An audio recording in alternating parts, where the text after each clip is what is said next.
গাইবান্ধা জেলা শহরে 4 লেনের আধুনিক সড়ক নির্মাণের পরও কমেনি যানজট। ফুটপাত দখলের পর এখন মূল সড়কও দখল করেছে ভ্রাম্যমাণ ব্যবসায়ীরা। এতে চরম ভোগান্তিতে পড়েছেন সাধারণ মানুষ ও শিক্ষার্থীরা।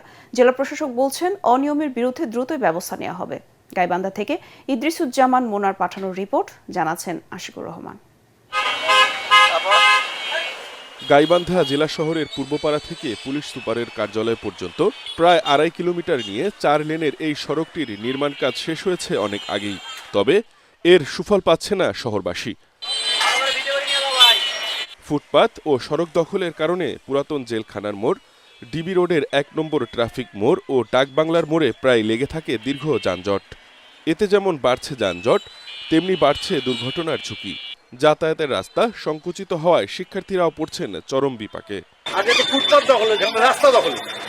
প্রশাসন তো দেখেও দেখেন, যারা দখল করে আছে এরা ভাড়া দিয়ে চলে, এই ভাড়াটা কে পায়? এই সময় তোমার স্কুল কলেজে টাইমিং যাওয়ার বিষয়টা আছে, প্রাইভেটে কলেজে স্কুলে, সেই বিষয়টা আমরা ব্যাহত হচ্ছি। আমরা চাই অতি সত্বর এটা ফুটপাত সহ এইসব জায়গা দখলমুক্ত করে, সড়ক দখলমুক্ত করে প্রয়োজনীয় ব্যবস্থা নেওয়ার আশ্বাস দিলেন জেলা প্রশাসক।